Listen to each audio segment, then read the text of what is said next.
चलिए शुरू करते हैं आज की वीडियो। देखिए आज की वीडियो में जो है हर्ज़बर्ग टू फैक्टर थ्योरी, ये जो थ्योरी है ये एक मोटिवेशन की थ्योरी है और ये थ्योरी ये बताती है कि ऐसे कौन से फैक्टर्स हैं जो एम्प्लॉयज़ को मोटिवेट कर सकते हैं और ऐसे कौन से फैक्टर्स हैं जो उसे एम्प्लॉय को मोटिवेट नहीं करते हैं। राइट, तो सबसे पहले तो ये देख लेते हैं कि ये थ्योरी हमें दी किसने। ये थ्योरी हमें दी है फ्रेडरिक हर्ज़बर्ग ने। ठीक है, इनका पूरा नाम है फ्रेडरिक हर्ज़बर्ग, जो कि एक अमेरिकन साइकोलॉजिस्ट हैं। ये थ्योरी इन्होंने हमें दी थी 1959 में। 1959 में इन्होंने हमें ये थ्योरी दी थी और ये थ्योरी सबसे पहले पब्लिश हुई थी द मोटिवेशन टू वर्क नाम की एक बुक में। द मोटिवेशन टू वर्क, ठीक है। ये जो थ्योरी थी ये डेवलप की गई थी हर्ज़बर्ग एंड हिज एसोसिएट्स के द्वारा। ठीक है, Herzberg and his associates develop the motivation hygiene theory.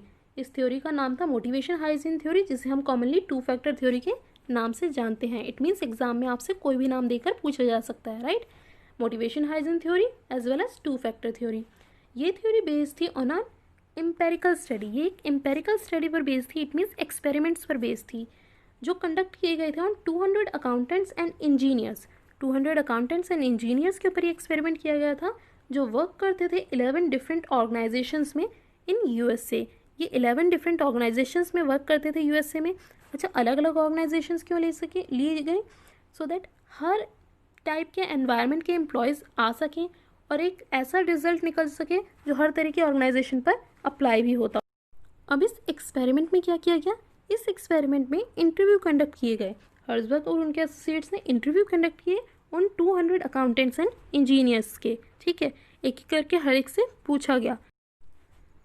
अब इस इंटरव्यू में जितने भी अकाउंटेंट्स एंड इंजीनियर्स थे उनसे पूछा गया उनके प्रीवियस जॉब एक्सपीरियंसेस।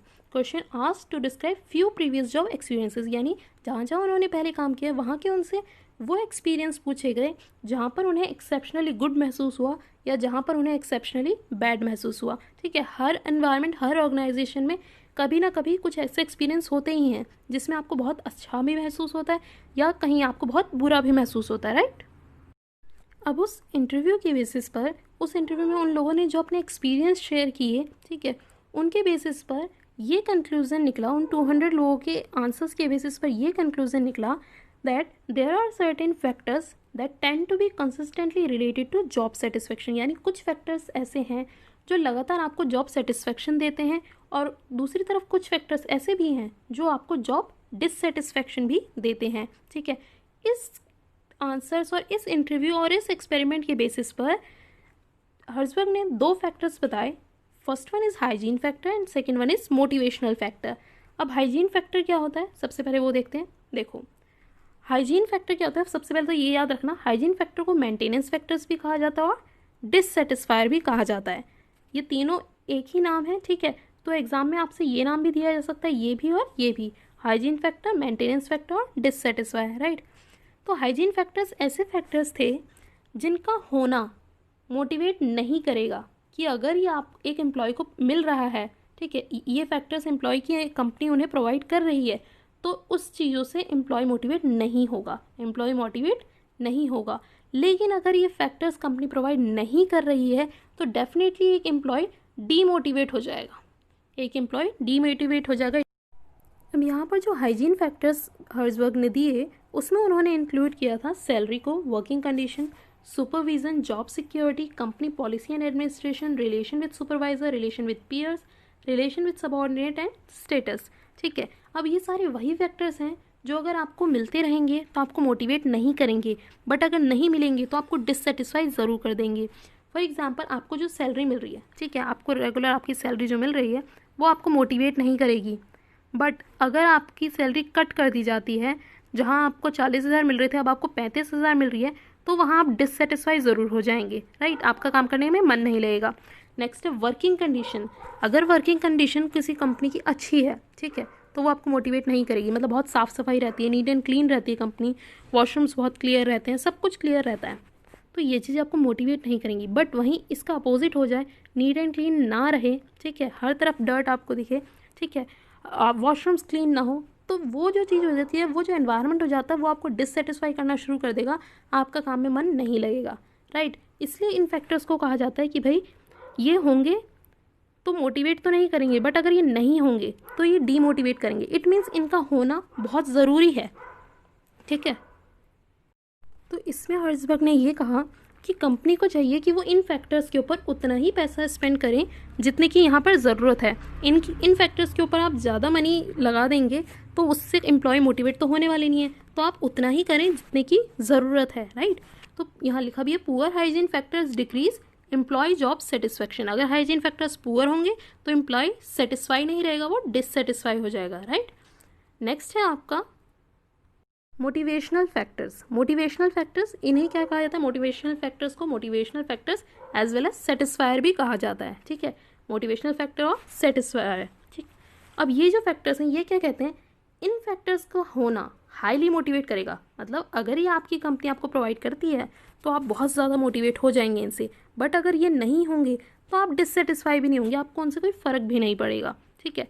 इसका एक एग्जांपल ऐसे लेके चलो, सपोज़ आपका बर्थडे है और आपने सोचा कि आपको जो भी आपके पेरेंट्स आपको गिफ्ट देंगे, ठीक है, बट आपने कभी ये एक्सपेक्ट ही नहीं किया था उनसे कि वो आपको बाइक गिफ्ट कर देंगे, ठीक है, अचानक से, ठीक है। तो अभी तक आपके पास बाइक नहीं थी, राइट, अभी तक आपके पास बाइक नहीं थी, तो क्या आप डिससेटिस्फाई थे? क्या आपको उस चीज़ के लिए बुरा लग रहा था? नहीं लग रहा था। क्यों? क्योंकि वो आपके एक्सपेक्टेशन लेवल में थी ही नहीं, राइट।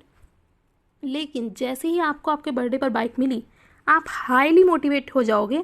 अब आप क्या करोगे, आप अपने पेरेंट्स की हर बात मानोगे कि हाँ भाई उन्होंने मुझे इतना बड़ा गिफ्ट दे दिया, ठीक है। सो जो चीज़ें आपके एक्सपेक्टेशन के बाहर जाकर हो रही थी वो आपको हाईली मोटिवेट कर देती हैं, ठीक है। अब देखते हैं कौन से फैक्टर्स दिए गए हैं। मोटिवेशनल फैक्टर्स में हर्जबर्ग ने इंक्लूड किया है इन 6 फैक्टर्स को: achievement, recognition, the work itself, responsibility, advancement and growth, ठीक है। देखो, अगर आप कुछ चीज़ अचीव करते हो, ठीक है, जो चीज़ आप कुछ कर रहे थे वर्क और आज आपने अचीव किया, तो वो आपको हाईली मोटिवेट करेगा। लोग आपको रिकॉग्नाइज करने लगे, लोग आपको आपके काम की वजह से पहचानने लगें, ठीक है, तो वो आपको मोटिवेट करेगा। प्लस वर्क इटसेल्फ, आप कोई भी एक ऐसा काम कर रहे हैं, मतलब काम तो आप सारे ही करोगे, आप सारे ऑर्डर्स फॉलो करोगे, लेकिन अचानक से आपके पास एक ऐसा काम आ गया जो आपके इंटरेस्ट का वर्क था, ठीक है, तो वो उसमें काम करने में आपको ज़्यादा मज़ा आएगा, आप हाईली मोटिवेट हो गए। बट अगर आपको आपके काम के साथ साथ लोग नहीं पहचान रहे, ठीक है, तो आप उससे डिससेटिस्फाई भी नहीं है। क्यों? क्योंकि आपका अपना काम हो रहा है, आप उससे डिससेटिस्फाई नहीं है। काम आप रोज़ करते हैं, लेकिन आज आपके इंटरेस्ट का काम आ गया, ठीक, तो इंटरेस्ट का काम आया तो वो आपको मोटिवेट तो कर रहा है, बट नहीं आता तो भी आप डिससेटिस्फाई नहीं होते उससे, राइट। तो यही सारे फैक्टर्स हैं। So motivation factors increase employee job satisfaction. यहाँ पर एम्प्लॉय की जॉब सेटिस्फैक्शन बढ़ जाती है अगर ये चीज़ें उसे मिलती रहती हैं तो, ठीक। तो यहाँ कहा गया कि आपको इन फैक्टर्स पर, हर्जबर्ग कहते हैं आपको इन फैक्टर्स पर ध्यान देना है जिससे एम्प्लॉयज़ ज़्यादा मोटिवेट होते हैं। कौन से हैं factors? Achievement, recognition, the work itself, responsibility, advancement and growth, ठीक है। तो यहाँ पर हर्जबर्ग ने 2 फैक्टर्स दिए थे, पहला था हाइजीन फैक्टर, दूसरा है मोटिवेशनल फैक्टर। हाइजीन फैक्टर्स जो ज़रूरी हैं लेकिन वो एम्प्लॉय को मोटिवेट नहीं करते, अगर वो फैक्टर्स होंगे तो मोटिवेट नहीं करेंगे, नहीं होंगे तो डीमोटिवेट करेंगे। दूसरे थे आपके मोटिवेशनल फैक्टर्स जो अगर होंगे तो आपको हाईली मोटिवेट करेंगे, ठीक है। अचीवमेंट आपको मिलती है तो आप हाईली मोटिवेटेड होंगे, लोग आपको रिकॉग्नाइज करने लगते हैं आपके काम की वजह से, तो आप हाईली मोटिवेटेड होंगे, ठीक। बट अगर ये चीज़ें नहीं मिलती हैं तो आपको कोई फ़र्क भी नहीं पड़ता। क्यों? क्योंकि आपकी एक्सपेक्टेशन लेवल में थी ही नहीं, right. So motivation factor employee की जॉब सेटिस्फेक्शन को इंक्रीज़ करते हैं। तो अब इसके बेस पर जो क्वेश्चंस आए हैं प्रीवियस ईयर में, कुछ वो क्वेश्चंस देख लेते हैं।